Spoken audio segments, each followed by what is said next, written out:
بسم اللہ الرحمن الرحیم۔ غزوہ بنو قریظہ۔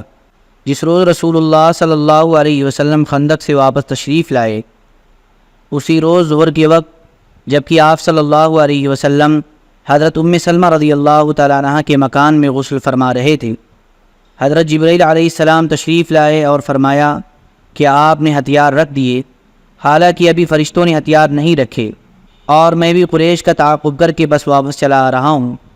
اٹھیے اور اپنے رفقا کو لے کر بنو قریظہ کا رخ کیجیے، میں آگے آگے جا رہا ہوں، ان کے قلعوں میں زلزلہ برپا کروں گا اور ان کے دلوں میں رعب و دہشت ڈالوں گا۔ یہ کہہ کر حضرت جبرائیل علیہ السلام فرشتوں کے ضلعوں میں روانہ ہو گئے۔ ادھر رسول اللہ صلی اللہ علیہ وسلم نے ایک صحابی سے منادی کروائی کہ جو شخص معتاد پر قائم ہے وہ عصر کی نماز بنو قریظہ میں ہی پڑھے۔ اس کے بعد مدینے کا انتظام حضرت ابن ام مکتوم رضی اللہ عنہ کو سونپا اور حضرت علی رضی اللہ تعالیٰ عنہ کو جنگ کا پھریرہ دے کر آگے روانہ فرمایا۔ وہ بنو قریظہ کے قلعوں کے قریب پہنچے تو بنو قریظہ نے رسول اللہ صلی اللہ علیہ وسلم پر گالیوں کی بوچھاڑ کر دی۔ اتنے میں رسول اللہ صلی اللہ علیہ وسلم بھی مہاجرین و انصار کے ضلعوں میں روانہ ہو چکے تھے۔ آپ صلی اللہ علیہ وسلم نے بنو قریظہ کے دیار میں پہنچ کر انا نامی ایک کنویں پر نزول فرمایا۔ عام مسلمانوں نے بھی لڑائی کا اعلان سن کر فوراً دیار بنو قریظہ کا رخ کیا۔ راستے میں عصر کی نماز کا وقت آ گیا تو بعض نے کہا جیسا کہ ہمیں حکم دیا گیا ہے بنو قریظہ پہنچ کر ہی عصر کی نماز پڑھیں گے، حتیٰ کہ بعد نے عصر کی نماز عشاء کے بعد پڑھی۔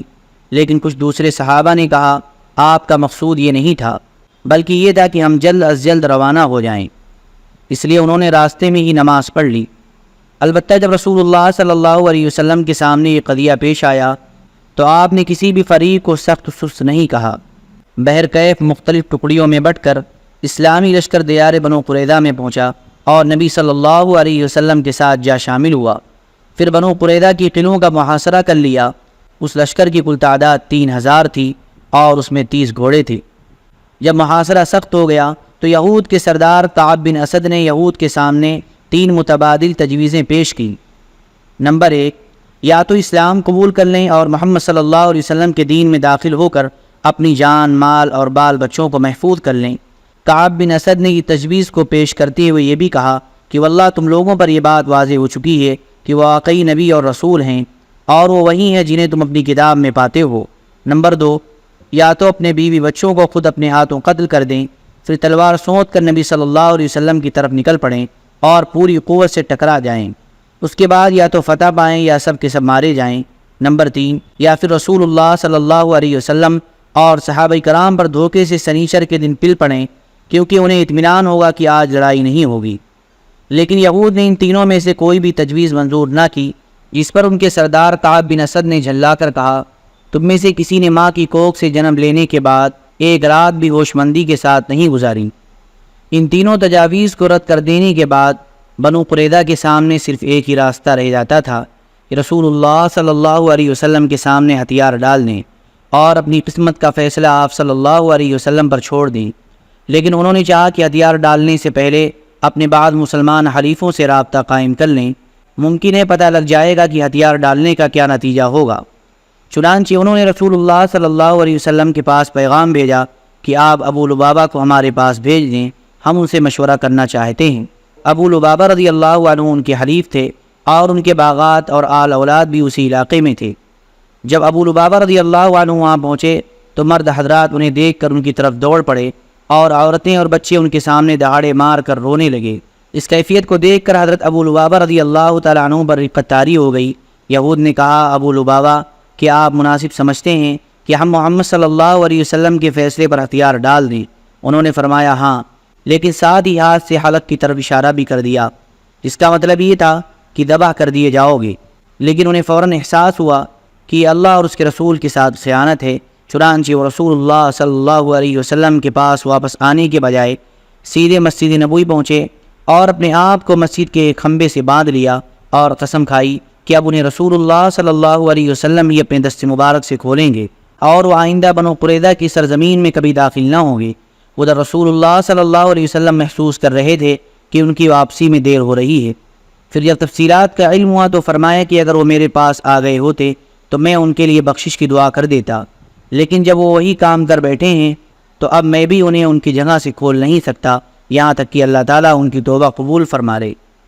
ادھر ابو لبابہ رضی اللہ تعالیٰ عنہ کے اشارے کے باوجود بنو قریظہ نے یہی طے کیا کہ رسول اللہ صلی اللہ علیہ وسلم کے سامنے ہتھیار ڈال دیں اور وہ جو فیصلہ مناسب سمجھیں کریں۔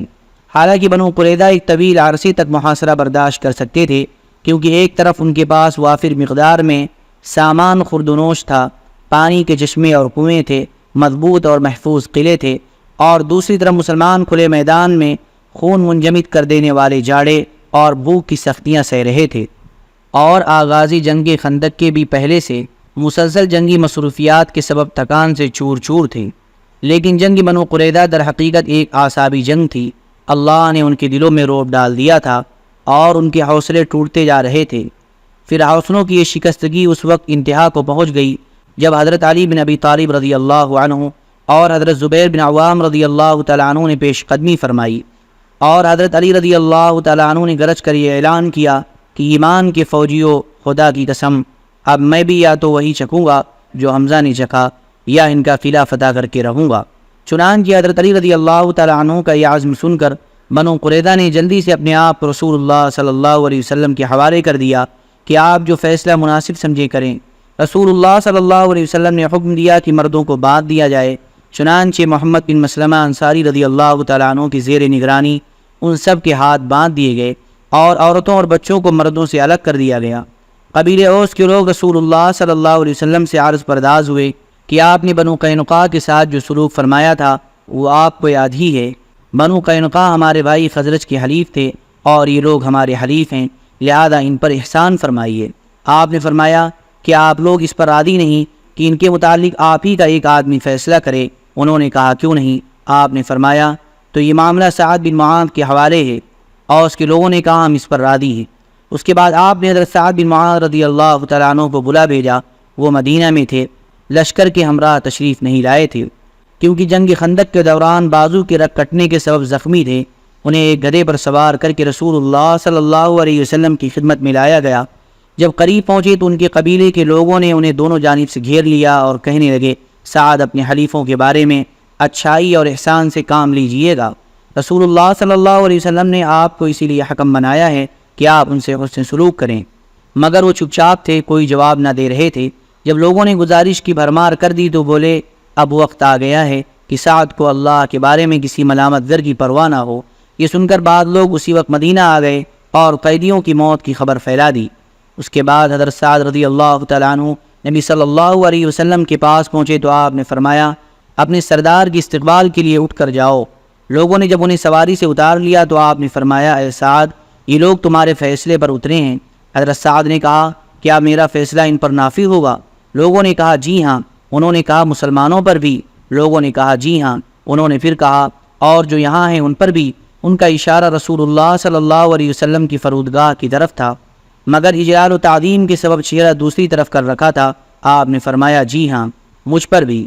حضرت سعد نے کہا تو ان کے متعلق میرا فیصلہ یہ ہے کہ مردوں کو قتل کر دیا جائے، عورتوں اور بچوں کو قیدی بنا لیا جائے اور اموال تقسیم کر دیے جائیں۔ رسول اللہ صلی اللہ علیہ وسلم نے فرمایا تم نے ان کے بارے میں وہی فیصلہ کیا ہے جو 7 آسمانوں کے اوپر سے اللہ تعالیٰ کا فیصلہ ہے۔ حضرت سعد رضی اللہ تعالیٰ عنہ کا یہ فیصلہ انتہائی عدل و انصاف پر مبنی تھا، کیونکہ بنو قریظہ نے مسلمانوں کی موت و حیات کے نازک ترین لمحات میں جو خطرناک بدعہدی کی تھی وہ تو تھی ہی، اس کے علاوہ انہوں نے مسلمانوں کے خاتمے کے لیے 1500 تلواریں، 2000 نیزے، 300 زرہیں اور 500 ڈھالیں مہیا کر رکھی تھیں، جن پر فتح کے بعد مسلمانوں نے قبضہ کیا۔ اس فیصلے کے بعد رسول اللہ صلی اللہ علیہ وسلم کے حکم پر بنو قریظہ کو مدینہ لا کر بنو نجار کی ایک عورت جو حارث رضی اللہ تعالیٰ عنہ کی صاحبزادی تھی کے گھر میں قید کر دیا گیا اور مدینے کے بازار میں خندقیں کھودی گئیں۔ پھر انہیں ایک ایک جماعت کر کے لے جایا گیا اور ان خندقوں میں ان کی گردنیں مار دی گئیں۔ کارروائی شروع ہونے کے تھوڑی دیر بعد باقی مادہ قیدیوں نے اپنے سردار کعب بن اسد سے دریافت کیا کہ آپ کا کیا اندازہ ہے، ہمارے ساتھ کیا ہو رہا ہے؟ اس نے کہا کیا تم لوگ کسی بھی جگہ سمجھ بوجھ نہیں رکھتے؟ دیکھتے نہیں کہ پکارنے والا رک نہیں رہا ہے اور جانے والا پلٹ نہیں رہا ہے؟ یہ خدا کی قسم قتل ہے۔ بہرکیف ان سب کی جن کی تعداد 600 اور 700 کے درمیان تھی گردنیں مار دی گئیں۔ اس کارروائی کے ذریعے غدر و خیانت کے ان صحابوں کا مکمل طور پر خاتمہ ہو گیا جنہوں نے پختہ عہد و پیمان توڑا تھا۔ مسلمانوں کے خاتمے کے لیے ان کی زندگی کے نہایت سنگین اور نازک ترین لمحات میں دشمن کو مدد دے کر جنگ کے اکابر مجرمین کا کردار ادا کیا تھا، اور اب وہ واقعتاً مقدمے اور پھانسی کے مستحق ہو چکے تھے۔ بنو قریظہ کی اس تباہی کے ساتھ ہی بنو نذیر کا شیطان اور جنگ احزاب کا ایک بڑا مجرم حوی بن اخطب بھی اپنے کیفر کردار کو پہنچ گیا۔ یہ شخص ام المؤمنین حضرت صفیہ رضی اللہ تعالیٰ عنہ کا باپ تھا۔ قریش و غطفان کی واپسی کے بعد جب بنو قریظہ کا محاصرہ کیا گیا اور انہوں نے قلعہ بندی اختیار کی تو یہ بھی ان کے ہمراہ قلعہ بند ہو گیا تھا، کیونکہ غزوہ احزاب کے ایام میں یہ شخص جب کعب بن اسد کو غدر و خیانت پر آمادہ کرنے کے لیے آیا تھا تو اس کا وعدہ کر رکھا تھا اور اب اسی وعدے کو نبھا رہا تھا۔ اسے جس وقت خدمت نبوی میں لایا گیا تو ایک جوڑا زیب تن کیے ہوئے تھا، جسے خود ہی ہر جانب سے ایک ایک انگل پھاڑ رکھا تھا تاکہ اسے مال غنیمت میں نہ رکھوا لیا جائے۔ اس کے دونوں ہاتھ گردن کے پیچھے رسی سے یکجاں بدھے ہوئے تھے۔ اس نے رسول اللہ صلی اللہ علیہ وسلم کو مخاطب کر کے کہا، سنیے، میں نے آپ کی عداوت پر اپنے آپ کو ملامت نہیں کی، لیکن جو اللہ سے لڑتا ہے مغلوب ہو جاتا ہے۔ پھر لوگوں کو مخاطب کر کے کہا، لوگوں، اللہ کے فیصلے میں کوئی حرج نہیں، یہ تو نوشتہ تقدیر ہے اور ایک بڑا قتل ہے جو اللہ نے بنی اسرائیل پر لکھ دیا تھا۔ اس کے بعد وہ بیٹھا اور اس کی گردن مار دی گئی۔ اس واقعے میں بنو قریظہ کی ایک عورت بھی قتل کی گئی۔ اس نے حضرت خلاد بن سوید رضی اللہ تعالیٰ عنہ پر چکی کا پاٹ پھینک کر انہیں قتل کر دیا تھا، اسی کے بدلے اسے قتل کیا گیا۔ رسول اللہ صلی اللہ علیہ وسلم کا حکم تھا کہ جس کے زیر ناب بال آ چکے ہیں اسے قتل کر دیا جائے، چنانچہ حضرت عطیہ قرظی کو ابھی بال نہیں آئے تھے، لہذا انہیں زندہ چھوڑ دیا گیا، چنانچہ وہ مسلمان ہو کر شرف صحابیت سے مشرف ہوئے۔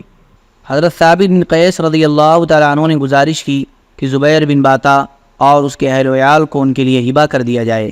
اس کی وجہ یہ تھی کہ زبیر نے ثابت پر کچھ احسانات کیے تھے، ان کی گزارش منظور کر لی گئی۔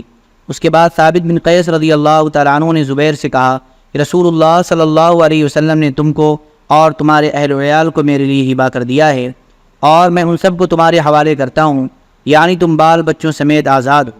لیکن جب زبیر بن باتا کو معلوم ہوا کہ اس کی قوم قتل کر دی گئی ہے تو اس نے کہا، ثابت، تم پر میں نے جو احسان کیا تھا اس کا واسطہ دے کر کہتا ہوں کہ مجھے بھی دوستوں تک پہنچا دو۔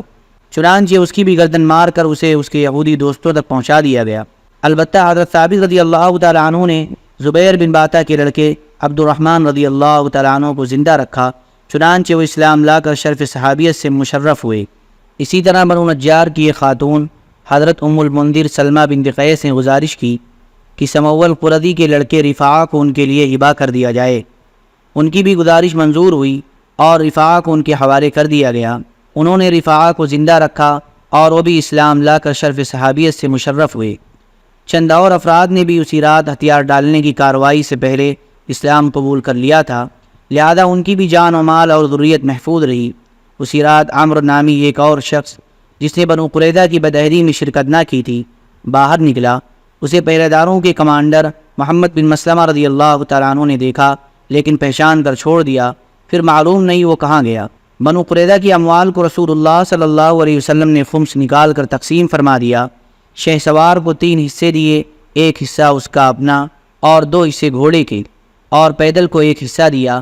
قیدیوں اور بچوں کو حضرت سعد بن زید انصاری رضی اللہ تعالیٰ عنہ کی نگرانی میں نجد بھیج کر ان کے عوض گھوڑے اور ہتھیار خرید لیے۔